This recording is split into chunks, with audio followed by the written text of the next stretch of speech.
ជំរាបសួរសួស្តីអ្នកទាំងអស់គ្នាខ្ញុំឈ្មោះ Sigma Welcome to Basic Human Talk កាលពីចុងសប្តាហ៍នេះខ្ញុំបាន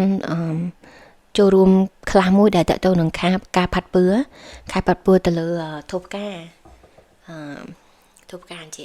ធូបការដែលមានរូបរាងដូចសភៅព្រោះកម្មវិធីហ្នឹងថ្នាក់ហ្នឹងគឺនៅក្នុង bookstore នៅពេលដែលគេឲ្យធូបការយើងគឺធូបការដែលលាតសចាហើយគេឲ្យយើងផាត់ពើអញ្ចឹងទៅខ្ញុំមានរឿងមកចង់មកនិយាយមួយអ្នកទាំងអស់គ្នាបន្តិច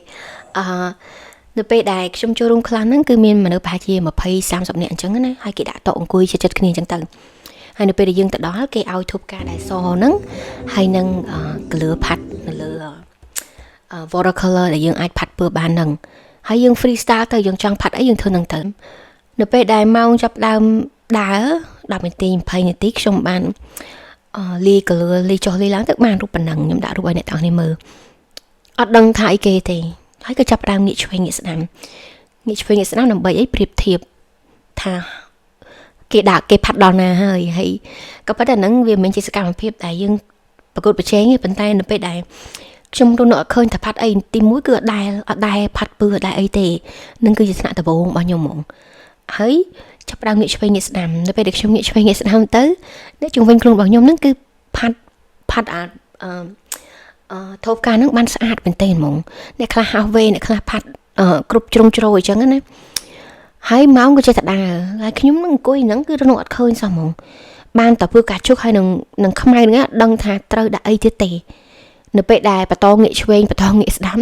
អារម្មណ៍មួយដែលកើតឡើងគឺការប្រៀបធៀបហើយបន្តខ្លួនឯងថាហេតុអីបានជាខ្លួនឯងអន់ម៉េះហើយមិនបានមើលទៅគេប្រកែម៉េះម្នាក់គេមកគេដឹងថាគេចង់ផាត់ពើអីគេមានការសម័យ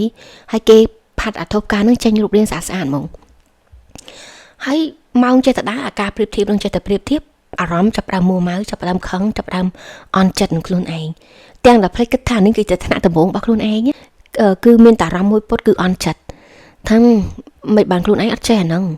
គេមើលទៅគេប្រកែម៉េះហើយខ្ញុំក៏ដាច់ចិត្តសុំអ្នកខាង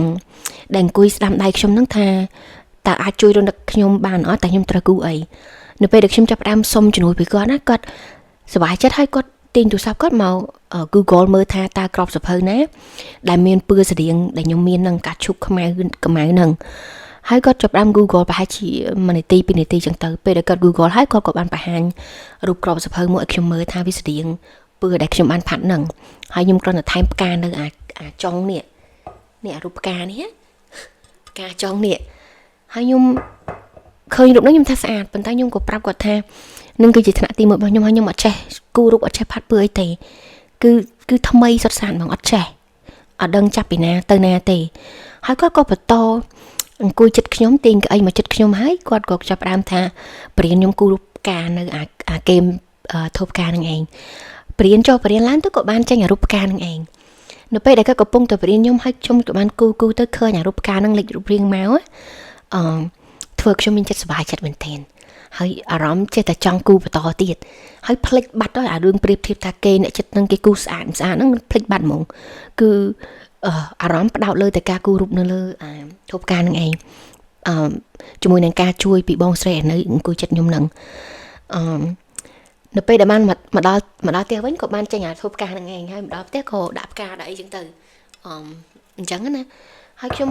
សប្បាយចិត្តមែនតើនៅពេលដែលដើរជុំវិញផ្ទះហើយឃើញអាធូបការហ្នឹងហើយនឹងផ្កាដែលខ្ញុំបានរៀបហ្នឹង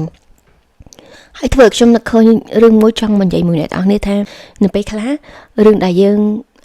ក្លាហានបំផុតដែលយើងអាចធ្វើបានណាគឺការសុំជំនួយការសារភាពថាយើងអត់ចេះសារភាពថាយើងទៅមុខទៀតអត់រួចហើយសុំជំនួយពីអ្នកចិត្តជុំវិញខ្លួនយើងនឹងគឺជាភាពក្លាហានមួយដែលភាគច្រើនយើងមើលរំលងយល់ថានឹងជាភាពទន់ខ្សោយកាលណាយើងចាប់ផ្ដើមសុំជំនួយ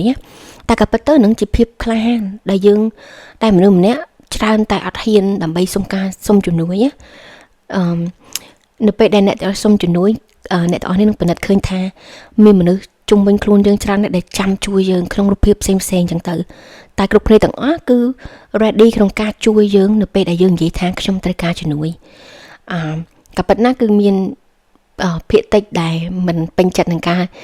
នៅពេលដែលយើងសុំការជំនួយប៉ុន្តែយើងកុំមើលអាភាគតិចនឹងយើងមើលភាគច្រើននៅពេលដែលអ្នកទាំងនេះចាប់ផ្ដើមបើកចិត្តឲ្យសុំជំនួយ អ្នកទាំងអស់នេះនឹងសង្កេតឃើញថាមានមនុស្សច្រើនណាស់ដែលរងចាំនិងសប្បាយចិត្តក្នុងការជួយយើងប៉ុន្តែអាការជួយនឹងមិនបានផ្ដល់ឲ្យទេបើសិនជាយើងអត់ក្លាហានក្នុងការនិយាយថាយើងត្រូវការជំនួយពីព្រោះនៅពេលដែលយើងប្រៀបធៀបពីជីវិតគេក៏ប្រៀបធៀបពីយើងដែរគេយល់ថាយើងនឹងជាមនុស្សប៉ាកែគេមកមើលមកយើងថាយើងជាមនុស្សដែលhave it all put together អញ្ចឹងអត់ត្រូវការជំនួយទេពីព្រោះយើងប្រៀបធៀបគេក៏ប្រៀបធៀបយើងដែរជីវិតវាមើលទៅមើលមកអញ្ចឹងឯងយើងតែងតែប្រៀបធៀបហើយយល់ថាអ្នកដទៃគេដើរលឿនជាងយើងប៉ុន្តែនៅពេលដែលយើងក្លាហានហើយសារភាពថាយើងត្រូវការជំនួយវាគឺជាភាពក្លាហានវាមិនមែនជាចំណុចខ្សោយទេហើយពេលខ្លះរឿងដែលយើងអាចធ្វើបានគឺសុំជំនួយប្រៀបធៀបដូចការគូររូបនឹងអញ្ចឹងបើសិនខ្ញុំផ្អាកត្រឹមថាខ្ញុំអត់ចេះគឺបានតែអារូបពើផ្កាឈូកហើយនឹងខ្មែរនឹងឯងប៉ុន្តែដោយសារតែខ្ញុំសុំជំនួយថាខ្ញុំអត់ចេះគឺវាលេចបានចេញជាធូបការមួយដែលស្អាតហើយផ្ដល់នូវអារម្មណ៍ដែលសប្បាយចិត្តយើងសម័យមើលថាបើសិនយើងឈប់នៅត្រឹមថាយើងអត់ចេះឬក៏យើងទៅមុខទៀតអត់រួចយើងឈប់ទៅនឹងអារម្មណ៍យើងនៅតែប៉ុណ្្នឹងគឺអារម្មណ៍ដែលខូចចិត្តអារម្មណ៍ដែលអត់ល្អនិយាយរួមទៅប៉ុន្តែបើសិនយើងបន្ត